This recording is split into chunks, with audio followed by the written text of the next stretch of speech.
not sure where. He'll probably come from here, so y'all will come more that way.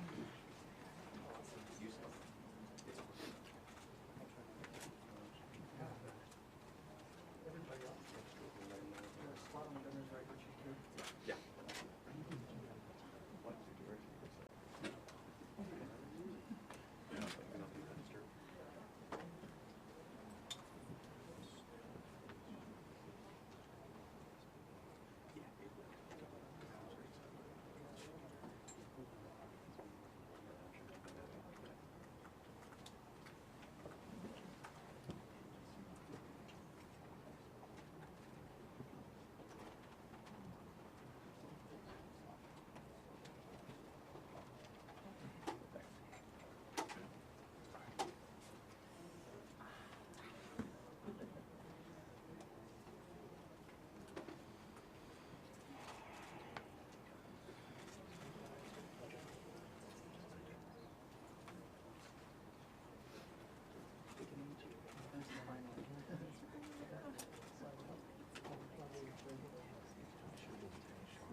No, of course not. That's good. No. And I think he's done a great job. It's how it works.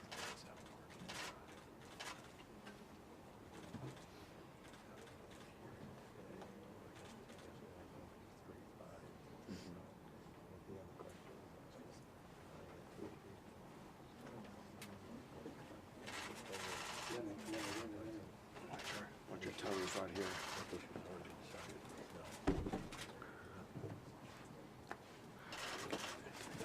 How y'all doing?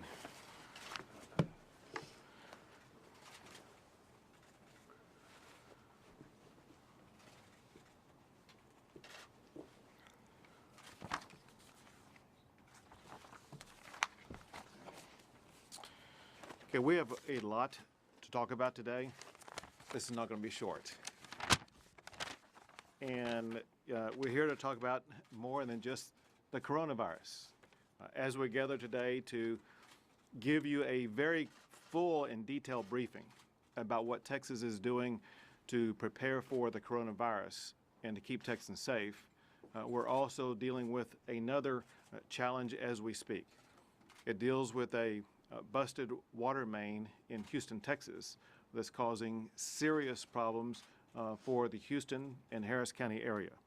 I want you to know that the Texas Division of Emergency Management Personnel, they are on site at the City of Houston Emergency Operations Center.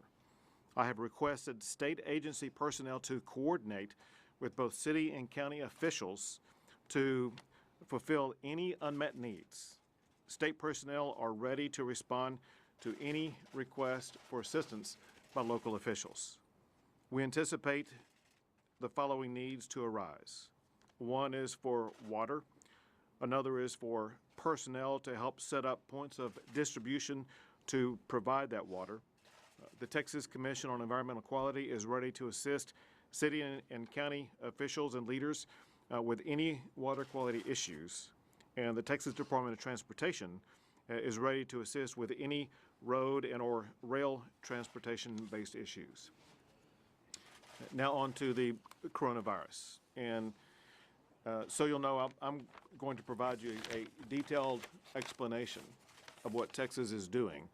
And then I will have Admiral Knight from the CDC make a few comments, and then we will open it up for questions. First is I just got off a telephone call with Vice President Pence, who, as you know, has been placed to be in charge of dealing with the coronavirus issue in the United States.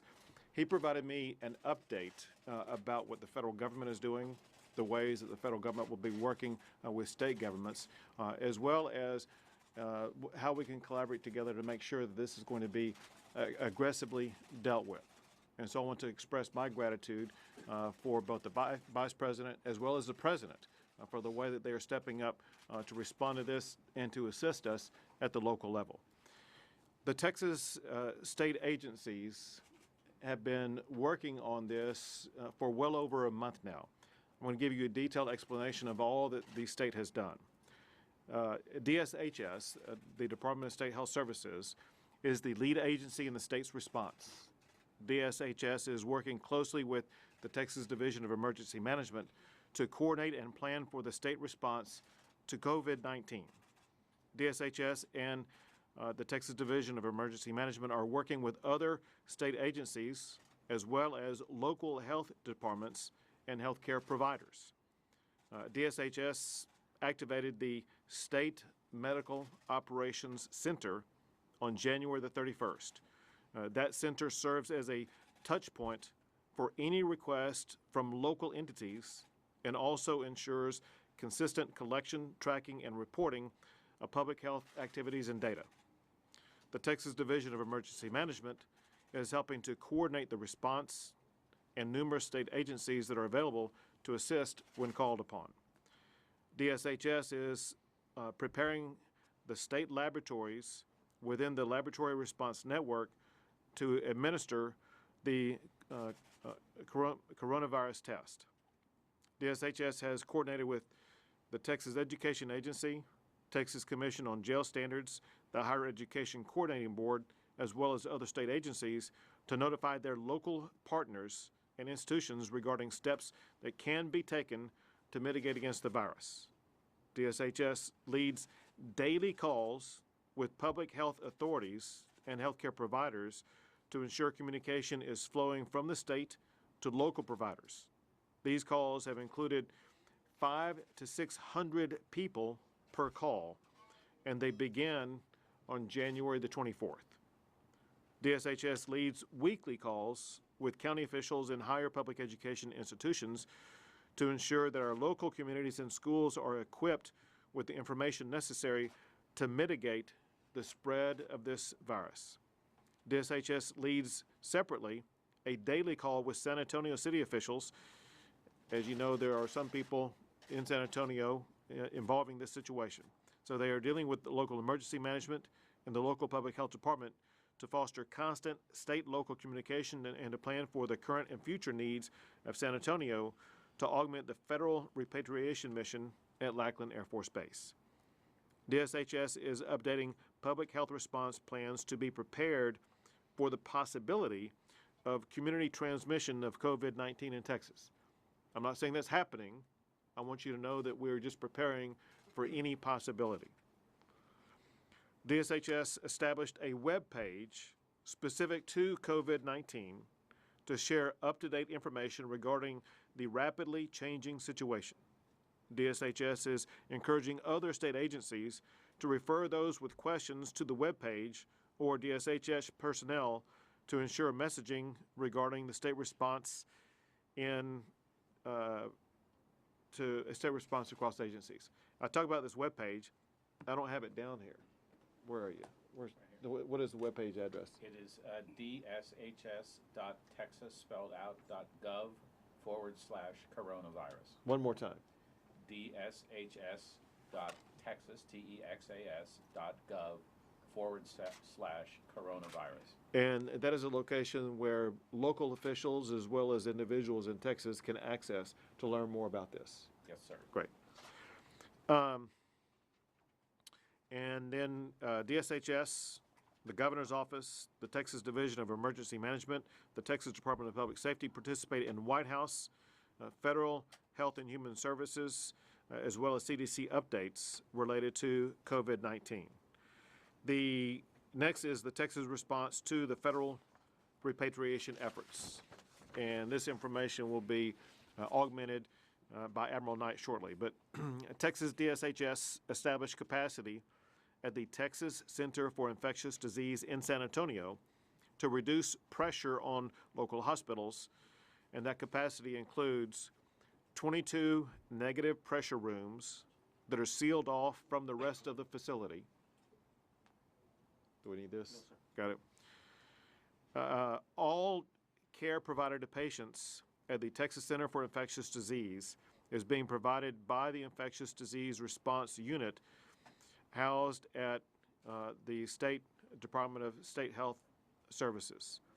The Texas Center for Infectious Disease capacity is being used to care for the following types of patients. Patients with minor symptoms who are being tested for COVID-19. Patients who are positive for COVID-19 but have minor symptoms, and patients who are recovering from COVID-19 but who are no longer clinically sick enough to remain in the hospital. What I have here is that 5 of the 144 individuals from the Diamond Princess have tested positive for COVID-19 as of February the 26th, and all 5 are receiving care at the Texas Center for Infectious Disease. Next is what's categorized as Texas Community Surveillance Operations. DSHS and local healthcare providers are educating the community at large on the signs and symptoms of COVID-19 so that community members know to notify their local health department if symptoms develop. The Department of Health and Services in Texas and local health departments are contacting returning commercial travelers from China to oversee the monitoring operations of returning travelers. Returning travelers contact their local health departments daily to report their temperature and any other symptoms. DSHS works directly with the CDC lab to identify persons who should be tested and coordinates with the CDC when test results are reported back to the state. Next, I want to cover ground about existing state plans and guidance procedures. The state has response plans for emergency situations like what we're dealing with right now. The agencies are not starting from scratch. Instead, they are using historical knowledge gained from responses to other infectious disease emergencies, including H1N1. The state plans include emergency support plans that are operational plans about how to respond to situations like this. They include respiratory virus plans. They include the H1N1 action report, the Ebola after action report. They also include local health department guidance for healthcare personnel and criteria to guide evaluation of a person under investigation. DSHS has produced guidance documents to be used by state agencies to ensure consistent messaging regarding the state response to COVID-19. The Texas Education Agency, for example, has already coordinated with DSHS on such documents to send to school districts about how to promote good hygiene measures in the classroom. So we have planning meetings and work groups. What we're doing is we are preparing for all possible contingencies. DSHS is surveying varying levels of patient care capacity around the state to contingency plan for a scenario if the state has a community spread of COVID-19. I cannot emphasize enough that has not happened. Our goal is to make sure we're prepared if something like that were to happen. DSHS and the Texas Division of Emergency Management are planning to begin bi-weekly meetings right here with all relevant state agencies at the State Operations Center. These meetings will begin Tuesday, March the 3rd. Agencies will discuss current state emergency planning documents and how the plans will be implemented during the state response to COVID-19. This planning will include different scenarios ranging from the status quo to extreme pandemic so that we can be prepared for anything that may happen along the range of potential outcomes. All various responses will be discussed. DSHS and the local health departments regularly participate in planning response exercises to prepare for public health emergencies. The Texas Division of Emergency Management is developing an academic advisory group of the state's university systems with the purpose of informing the state's preparedness and response activities to all types of disasters, including COVID-19. DSHS, in coordination with the Texas Division of Emergency Management and the Texas A&M School of Public Health, will be convening work groups to help inform state agency development of COVID-19 operational plans. These work groups will be composed of experts with on-the-ground perspectives to ensure operational plans address Texans' needs. Public awareness DSHS is continuing to push proper hygiene education campaigns to the public using media platforms. Other agencies are implementing disinfecting measures at public gathering places like driver's license offices and schools.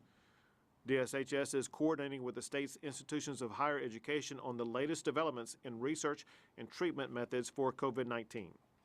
DSHS is working to ensure high-risk populations, including the children, the elderly, and those in healthcare facilities, to ensure that they are prepared and properly cared for. This includes coordinating with daycares and nursing homes and assisted living associations on education about how to mitigate the spread of COVID-19, as well as proper disinfecting measures. DSHS is also working with the Texas Hospital Association, the Texas Medical Association, to provide educational materials the associations can then, in turn, provide to their members. Long story short, there's a tremendous amount of work that all these state agencies, the state health leaders and emergency response leaders have put in for well over a month now to be extremely well organized. But they did not start from the beginning a month ago. They built upon knowledge gained in responding to the Ebola challenge as well as the H1N1 challenge. And so they come with batteries included when it comes to being able to respond to this. We have an extremely robust, well-informed, activated force prepared for any potential outcome that we may have to deal with. The last thing I want to add, in addition to what Dr. Hellerstedt mentioned about the state's website, and that is a good location for the public to go to learn more about this, is cdc.gov. And with that, before we open up for questions, I would like Admiral Knight to come up here and explain to you more about what is going on in San Antonio. Thank you very much, sir. Good afternoon. I will talk a little bit about the situation that is happening in San Antonio and our partnership in San Antonio. We are working very closely with JBSA Lackland, which has served as the home for our repatriated Americans from 2 flights that have landed in San Antonio. One flight, which was from evacuees from Wuhan, China, of which 90 of those individuals were successfully completed their quarantine and were medically cleared and went to their homes just last week. And then the second flight contained individuals who were American citizens being repatriated from the Diamond Princess cruise ship. So a little bit about the numbers that we have and the partnerships that we have there. I mentioned JBSA Lackland. We're also working very closely in collaboration with DSHS, with the San Antonio Metro Health Authorities, and other local partners on the ground. We heard about the TCID, which is a significant asset there as well. Currently, we have 145 repatriated individuals who we are watching across our sites. Let me break down those 145. In terms of the number of positive coronavirus cases that we have in Texas right now, we have 10. The breakdown of that 10, 2 are individuals who had been from Wuhan cohorts. One that was part of the Wuhan group that landed here, and another one is an individual who was brought back to Texas to be closer to family as she completes her isolation and gets ready to be discharged. So 2 that are from the Wuhan groups. We have 8 individuals that are from the Diamond Princess group, 4 that have been tested since they have been here and have been confirmed to have coronavirus through CDC's test. We did have 5, as you mentioned, Governor. One of those we were able to successfully move to be able to join a spouse to complete isolation together at another facility. So we have 4 that remain. We also have 4 additional positive individuals who are positive for coronavirus, whose test results from the testing they received in Japan came to us through the Japanese government after their arrival here. So all of those individuals who have tested positive are currently in isolation off the base, where they are in various stages of recovery from their illness. The other individuals are currently in quarantine on the base, and under quarantine, that basically means they are asymptomatic. We check them twice a day. We monitor them for fever, as well as for the common symptoms, which are cough and difficulty breathing. So as long as they remain asymptomatic, they continue to be housed on the base to receive our services there in quarantine. And if anyone were to develop symptoms during the 14-day quarantine period, then we would follow the procedures as you outlined, whereby they would be transferred to the local healthcare facility for evaluation, which includes the testing for novel coronavirus. So I'll go ahead and stop there. Thank you. Very good. Thank you. Now we'll take some questions. Are there any concerns with deployed soldiers coming back to Texas, and what's being done about that? Okay. I'm going to first let the general answer, and then I'll follow up. Sir, currently we are in contact with our troops that are deployed overseas, and we're monitoring them, and also the information that they're getting from the bases that they're on, what to do. And then we'll follow whatever DoD protocol is put in place, because there's a lot of troops deployed right now. So we'll put something in place along the way. What about by Southwest? Do we have a lot of international visitors? And it's a huge festival here in Austin.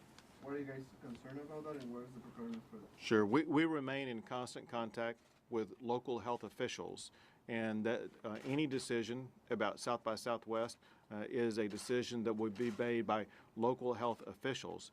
But again, the DSHS maintains daily contact with them. We're here to assist in any way they need. Hey, Governor, in the briefing that you had next door, you had mentioned that the likelihood of anybody catching it and dying from this disease is relatively low. Could you elaborate on that and how you know what you know, so you can kind of share that information with everybody else? Well, I'm not a doctor, and I don't play one on TV, and so I would have to leave it to the medical profession to discuss what the potential death rate would be or anything like that. But we did hear you say something to the effect of that the chances of it happening are very low. I'm just hoping that you could shed some light on where you're coming from. Yeah, I would defer that to the medical profession. Governor, I have a viewer asking on social media, has the state made plans for potentially closing public places such as schools if we do start seeing community spread, or at what point do we start? Sure. So the state has made plans for every possible outcome. So you'll know already this school year, there have been more than 50 school closures just for the common flu. And so this is something that school districts are accustomed to dealing with. For a school closure, for example, it would be up to the local school authorities to make that decision, with, once again, state officials being available to assist them in any way. Will the state be giving any money, or the governor, will you be giving any money at all through funds to help in the creation of vaccines like the ones being developed in Houston? Well, on most of the vaccines, those will be through either federal and or private funding. As you probably are aware, there are some private companies that are working on vaccines, some working privately solely, some that may be working in conjunction with public entities. And so it would just differ depending on who it is. What I do know is that there is a race to come up with vaccines for this, and they are moving at great, swift speed.